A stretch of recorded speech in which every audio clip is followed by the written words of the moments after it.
I'm Randy and I make candy, and today I'm making hot cocoa bombs. Stick around.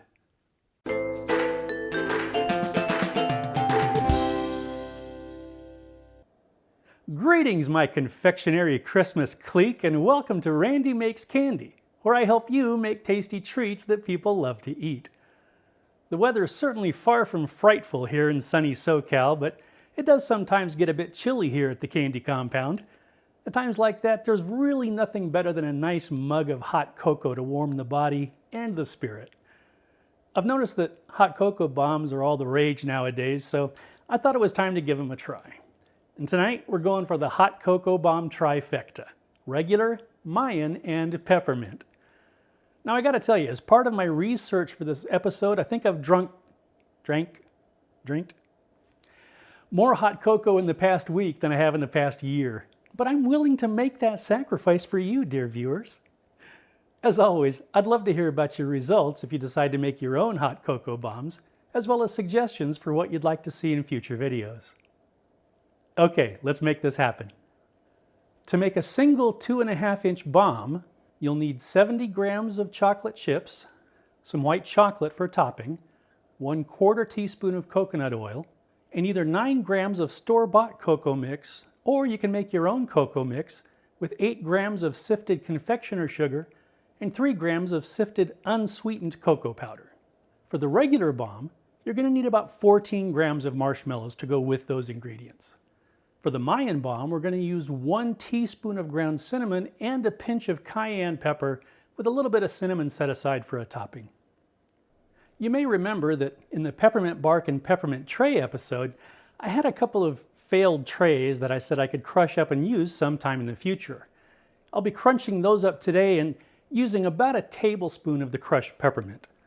Set aside the larger pieces as a topping and put the rest inside the bomb.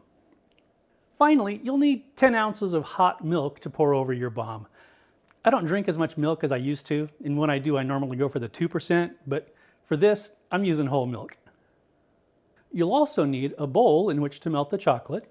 You may have noticed that I switched to silicone bowls a while back. It's because they don't retain heat like glass or ceramic bowls. That helps prevent overheating your chocolate, which can cause it to lose temper and get soft and dull and generally unpleasant. I'm going to devote an entire episode to tempering chocolate in the next few weeks, so stay tuned for that.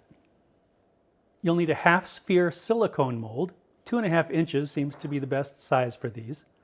A spoon, a heating pad to keep the chocolate nice and melty, a skillet or a pan, a brush.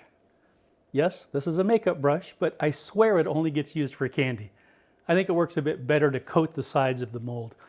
If you don't want to use a brush, you can use your spoon. I'll show you both ways. And a parchment or silpat covered cutting board. Okay, let's make some bombs. This video is going to put me on a government list, isn't it?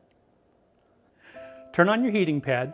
I put foil over mine to protect it and transfer heat. Place that chocolate chips and oil into a microwave-safe bowl and stir it until all the chips are coated. Microwave the chocolate and oil in 30-second increments until it's almost but not completely melted. Then stir all of the chips until they have melted. Put about 1/4 of the chocolate in one of the molds and use your brush or spoon to bring the chocolate up the sides of the mold, all the way to the top. Do the same for a second mold.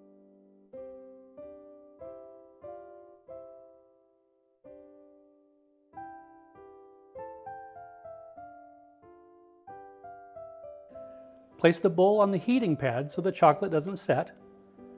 Turn the mold upside down on the parchment or silpat and put it in the fridge for about 5 minutes. Take it out of the fridge and repeat the process. You could do all this in 1 coat, but 2 coats gives better coverage.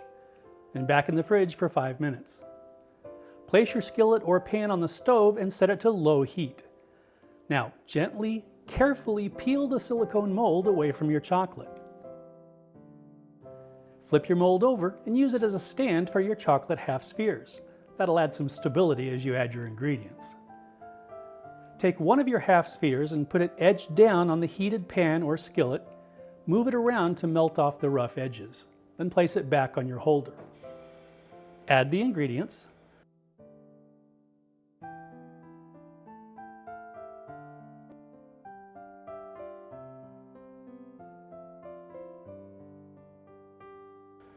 Then take the other half sphere, put it on the pan or skillet just like you did the first one, and immediately place it over its mate, allowing the melted chocolate to fuse the two halves into a beautiful sphere. Melt your white chocolate and place it in a piping bag or zip top bag. Cut a tiny corner off the bag and drizzle it over the bomb.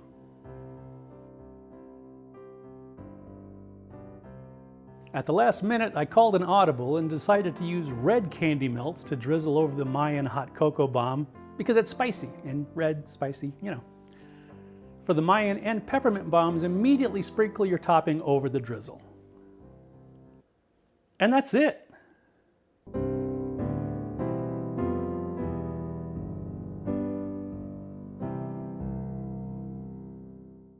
When you're ready for some hot cocoa, heat your milk on the stove or in the microwave. It needs to be pretty hot because you want it to melt the chocolate, so be sure after you've mixed it to let it cool a bit before you drink it so you don't burn your tongue. Trust me, you don't want to be walking around town wishing people a Merry Christmas. Place your bomb in a mug and slowly pour in the hot milk.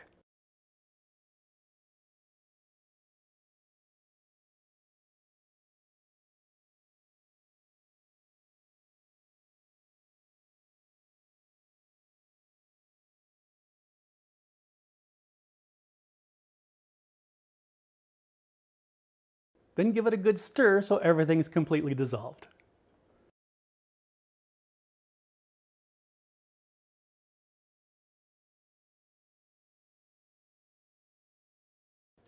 Okay, let's have a taste.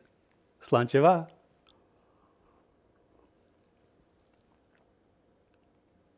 Oh, I used the homemade mix for this one, and between the melted chocolate shell and the cocoa powder, the chocolate flavor is dynamite, pun most certainly intended. The confectioner sugar gives it just the right amount of sweetness. The minty freshness is perfect for this time of year. It's nice and creamy. You really ought to try these.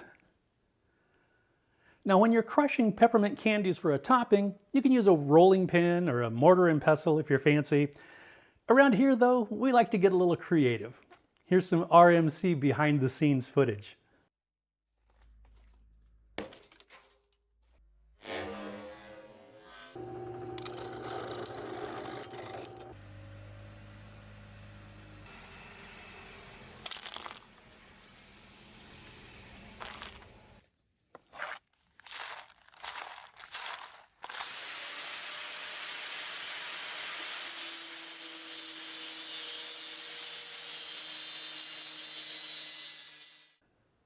Okay, I was just having some fun there. None of that candy actually went into the hot cocoa bombs. Or did it? No, it didn't. Now I have to say, while these hot chocolate bombs are great as gifts or for parties where you want to impress people, sometimes you just want a nice mug of hot chocolate. So for those times, follow the recipes that I just shared with you, but leave out the chocolate shell. The only difference is because you left out that chocolate shell, you'll need more of the hot chocolate mix. So either use a full packet of store-bought mix or 32 grams of sifted confectioner sugar and 12 grams of the sifted unsweetened cocoa powder. You'll still get a warm, delicious treat that you can enjoy while you're wrapped in a comforter sitting by the fire. Or, if you're in SoCal, on the deck, catching some rays. Merry Christmas, and I hope you join me next time.